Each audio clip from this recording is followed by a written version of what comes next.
green economy. Shri Arun Jaitley ji. The Honorable Chief Minister of Jharkhand, my colleagues in the Government of India,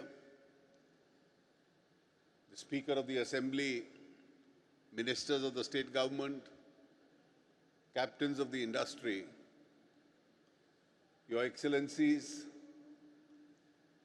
ladies and gentlemen. We've just now heard a speech by the Honorable Chief Minister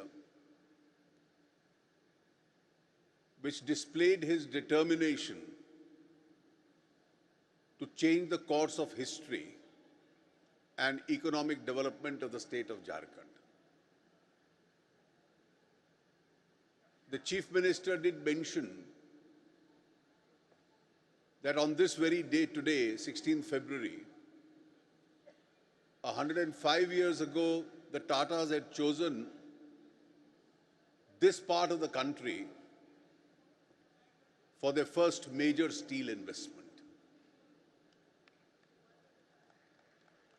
And obviously this decision must have been made because a renowned business house saw the potential for establishing a major steel plant and making an investment in this part of the country. In fact, Jharkhand had many firsts at that time. Venkaiah Naidu ji just now spoke about creation of smart cities in Jharkhand. India's first planned city, much more than a smart city, Jamshedpur was created decades ago in Jharkhand. And slowly thereafter, whether it was Chandigarh or Gandhinagar or New Raipur, we've been trying to replicate that example. When I was hearing a brand ambassador and a sporting icon, MS Dhoni, I was telling the Honorable Chief Minister that Jharkhand also had the distinction way back in 1928, when the first ever Olympic gold was won by India. It was a son of the soil of Jharkhand who went and collected it as India's captain. So it had a great tradition even amongst the tribal community of sports. But it is equally true that even though investment kept trickling into Jharkhand because it had a mineral resource, the progress was uneven. A very large section of its population continued to live in poverty. And obviously the full potential of state could not be exploited. When I look back, I can attribute it to two initial reasons. The first obviously was a flawed economic policy of the governments at that time, where we thought that it was the government and the state whose primary responsibility was to invest, administer businesses. And there was an inherent reluctance in allowing major and big industry to come and participate in the economic progress. Besides policy, there was a second important reason. When Jharkhand was a part of the larger state of Bihar, a political model was developing which envisaged that you don't need economic development in order to win elections, but you merely have to indulge in some kind of social engineering,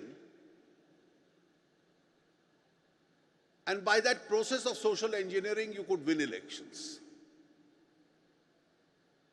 And for a fairly long period, that social engineering in preference to developmental politics dominated the center stage of this region. And the result was very obvious that we could never exploit our economic potential and our resource to the fullest. The roots of a desire to have a separate state, to take control and govern ourselves, was born out of this sentiment. And it was expected that the creation of separate state itself would enable people in Jharkhand to govern themselves, exploit the potential of the state, and grow faster. Initially, this hope was partly belied. There was political instability, and if I can be more candid, there was a stigma of corruption. And therefore, in today's world, where investor is the chooser, and the investor has several multiple options, he doesn't like to invest or fish in troubled territories. Finally, we've now seen the maturing of Jharkhand, both from the point of view of governance, also from the point of view of policy. And for the first time, under the leadership of Shri Raghubar Das, you have a stable government in place, and a government which has made economic development of the state as its prime agenda. And in a short period of time, a state like Jharkhand, people were stunned when we saw the rankings. It started ranking amongst the first 3 states in India in ease of doing business. It's a state which has amongst the richest mineral resource. It's a state which has a lot of potential for growth because there is still a deficit in terms of urbanization, in terms of creation of infrastructure. We will still need more highways, more airports, more connectivity, more cities. And therefore, because of this deficit, the potential both for investment and the potential also for getting returns on those investments would be great. Curiously, Jharkhand is one of the very few states in India which can pride itself as a manufacturing state. The contribution of manufacturing and industry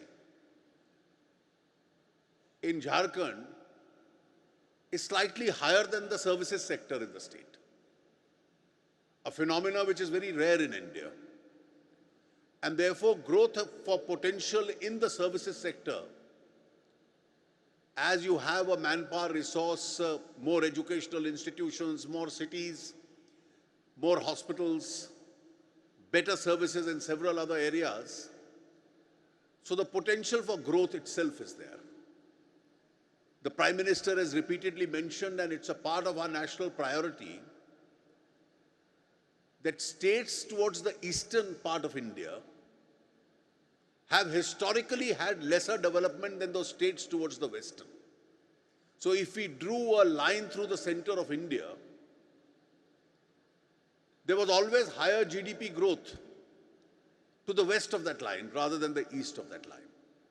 So both in terms of agriculture, also because of its inherent richness in mineral resource, and therefore its potential for improved manufacturing through value addition, there is a huge potential that the eastern states have.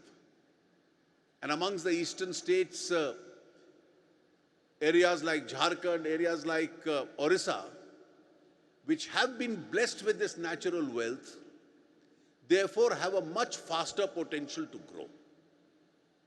And as a part, if we are to increase India's GDP, I do believe that Jharkhand has a potential today with its natural richness and the potential for investment to grow at least 4 to 5% ahead of the national average.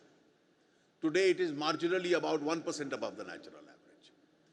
And therefore, if Jharkhand has that potential to grow, we need a partnership between the industry and an industry-friendly government, an investment-friendly government which functions out of Ranchi. So easier approvals, cleaner administration, elimination of red tapeism, exploring areas where potential for investment is there, I think what is needed. And as a part of our Government of India's priority, we stand behind the state of Jharkhand. Our own priorities are that we are putting in the maximum amount of public investment into agriculture and into the rural areas. We are putting in the maximum investment into creation of infrastructure. We are putting in the maximum investment in terms of our centrally sponsored schemes which deal with the social sectors. We have emphasized on areas like affordable housing, which would be a necessary component of greater urbanization, which is likely over the next few decades. And I do feel that a partnership between the center and the state, catalyzed by the huge response that I see from the industry, both in India and internationally, the best of Jharkhand is about to come. I'm sure that by taking this great initiative in organizing the first ever global investors meet in Jharkhand, the state has taken the first major step, and I'm sure future holds itself very bright as far as the state of Jharkhand is concerned. Jharkhand is, because of its natural richness and the potential for investment in various areas, could be your natural destination of investment. I wish to assure the Honorable Chief Minister and all the investors who are here that all departments of the Government of India would strongly stand behind the government of Jharkhand in its endeavor to make the state grow faster and faster than ever before. Thank you very much and wish you all the very best. Thank you, sir, for endorsing the